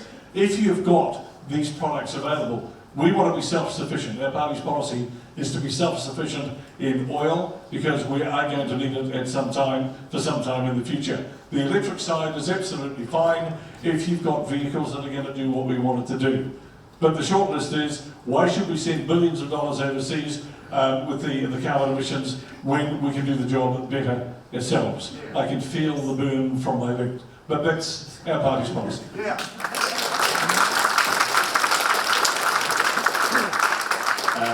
New Zealand First likes to bring balance and common sense to discussions into policy. We believe that any investment in the environment and in legislation or focus on climate change issues is essential. It's an essential part of New Zealand and New Zealand's future, but it needs to be sensible, it needs to be balanced, and there needs to be some common sense with that investment. Climate legislation and the issues of climate change are not mutually exclusive to anything else that's going on. So if you want to have a focus on climate change or the issues around the environment, that's fine, but there needs to be an understanding that they don't live in silos. The environment is not in a silo. It always affects everything that's going on around it. And the fact of the matter is that New Zealand has a backbone of our economy being the primary industries. And obviously what's beneficial for the environment should be beneficial for our primary industries, but there needs to be some sensible common sense application of that. And not only that, but we're talking about things like the overall economy within New Zealand. If we're talking about discussions about future fossil fuels or anything around of that nature, there are positives obviously when we want to concentrate on reducing fossil fuels, when we look after our environment, look after our farmers, but there are challenges of that, and one of the biggest challenges is we can't do it, first of all, we can't do it overnight.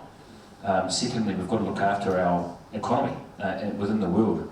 So we're not a safety boat or a lifeboat in the bottom of the Pacific, we just look after ourselves. We're part of a globe and a global economy, and we need to take that into consideration. In saying that, New Zealand First has invested in the environment, has invested in legislation and programs and pathways that concentrate on the environment and climate. We've invested through the PGF into research into hydrogen fuel cells, so alternative to fossil fuels. We've obviously got the 1 billion trees that we want to be planting around the country. We've been part of that zero carbon bill that has been passed. But we need to be moving forward with some balance and common sense. And I'd just like to mention something lastly about GE that was mentioned by Mr. Wood. I think New Zealand First is open to discussion around GE products, but we obviously approach it with absolute caution. We need to understand and need to ensure that whatever research has been done is thorough and safe for our environment. Not only the fact that, like I said before, our primary industries is key for moving forward with our economy, but in the globe itself, we need to be careful.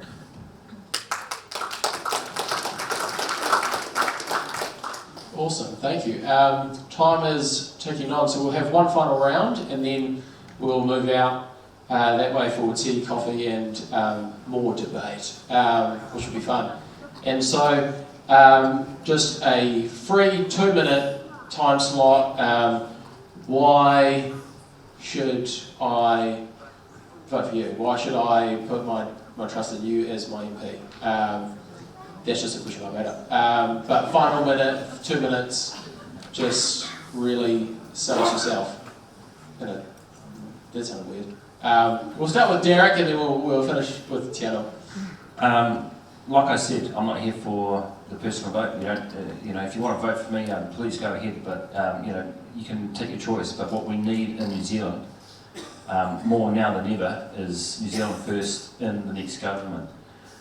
If you're looking at the fact, if you look at the polls at the moment, we're going to be looking at Labour and possibly Labour Green government. What New Zealand First has been effective at is bringing balance and common sense to the policies that are being passed through the House. Like I said, we had 180 passed through the House. We work constructively in government, but we had a turbo boost for good ideas and the handbrake on bad ideas. It's essential moving forward for this country that New Zealand First is there that brings that insurance.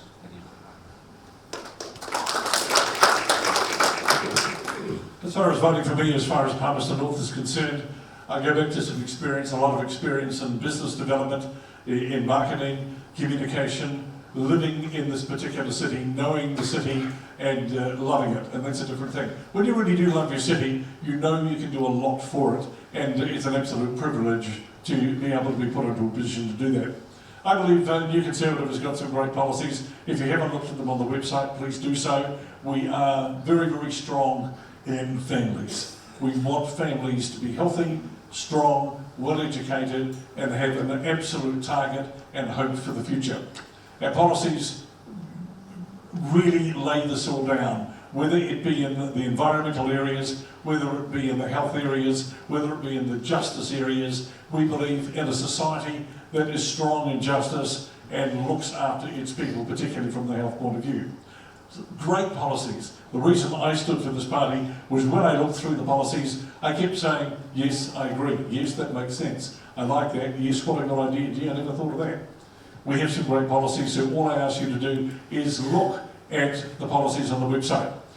We've had situations in New Zealand, for example, where we've got a 92% recidivist problem with our jail cells. We get people out for a short time, they're back, 92%. Whatever we're doing, whatever past governments are doing is quite clearly not working. It's time for something different. It's time for a fresh look. And to those people that say, but why should we vote for New Conservatives? You're a minor party.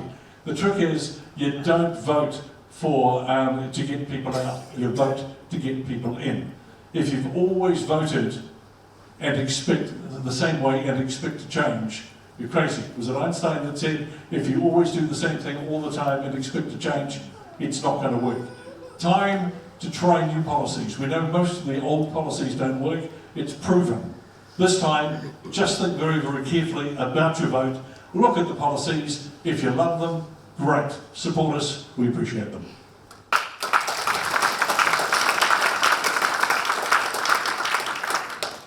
People say to me, William, Palmerston North's a Labour stronghold. Why bother putting yourself forward? There's no chance. And I say to you, all right, have a look at the party vote. What did they win by? Did Labour win the party vote here by 5,000 votes? No. Did it win it by 2,500? No. Did it win it by 1,000? No. Labour won the party vote here by 300. That doesn't sound like a Labour stronghold to me. That sounds like a margin of C. So I put myself forward for one pretty clear reason. Because I will not complain about a problem that I see in this country and I see in this society if I'm not willing to put my hand up and do something about it. And I think all too many people aren't prepared to do that. Politics isn't just about age, because if it was just about age, we'd have the perfect parliament right now. No matter which side of the spectrum you sit on, I'm sure we can all agree we do not have the perfect parliament right now. I do not want to fill parliament with 18-year-olds. I think that's an objectively bad idea. But at the same rate, I don't want to fill parliament with just 50-year-olds or just 60-year-olds. I think what's so incredible about National's team is our ability to look at issues from a wide range of perspectives. And I would add to that diversity in thinking. I have been our country's top youth diplomat, one of our top youth policy developers. I've worked closely with Manchester House Social Services over in field in getting funding for drug rehabilitation and healthcare programs. I've been recognised for my work for the community, and I want to carry on doing that work for this community. Politics is about merit, it's about competence, and it's about ability.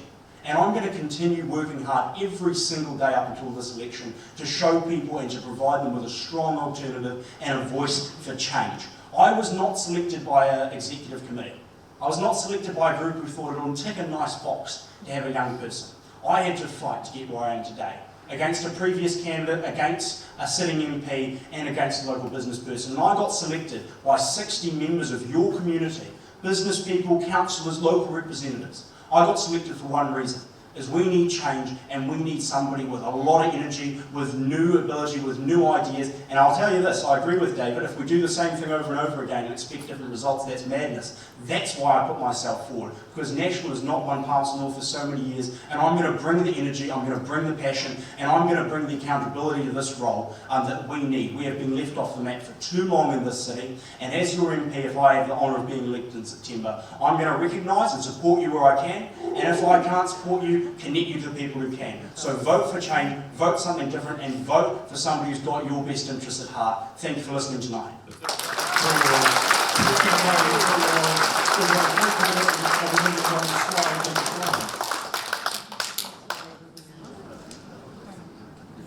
Yep. Good. Okay.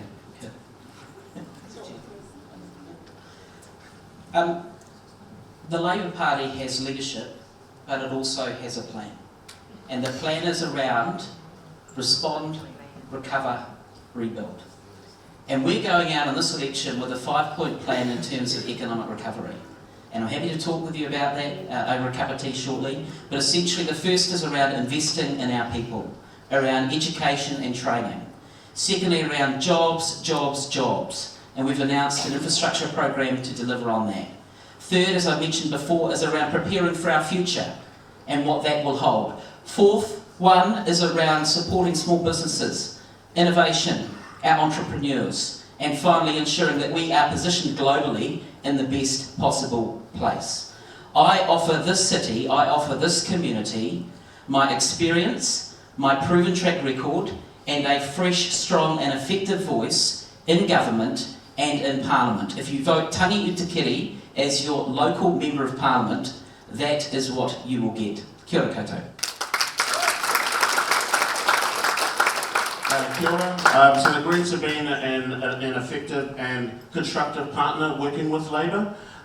We see ourselves as a strong partner with Labour. We do prefer a Jacinda Ardern-led government. So what we would bring within that equation is a focus on fairer communities, making sure that people do not fall between the cracks. We have got a poverty action plan. It's on our website. Please check it out. It makes sure that when people fall out of their jobs, that there is something there to catch them, because we know that safety nets, making sure that we have thriving nature, that these things will provide a strong foundation for other things like our economy, and making sure that our businesses are thriving as well. I'm number 8 on the Green Party list, so 6% bumps. If you give me your party vote, that bumps me up, and if these guys fall short of 50%, we'll bump them in. And so if you are looking for another representative here in Palmerston North, which has the experience internationally in terms of where we place ourselves, in terms of the environment, but also in terms of issues of social justice, a person who has raised their children here, a person who has committed to a lot of the community activism on the ground, responding to a lot of our rangatahi who, when they reach out, we reach back towards them, whether that's supporting Black Lives Matter, whether that's supporting the climate strikes, whether that's advocating for peace and opposing the weapons expo. You will find a strong advocate in me. Party vote Green. Kia ora. Thank you, everyone. You will move out now to tea and coffee, and to keep badgering them with your questions. That's why they're here after all. So just a big round of applause, just a big thank you to you guys.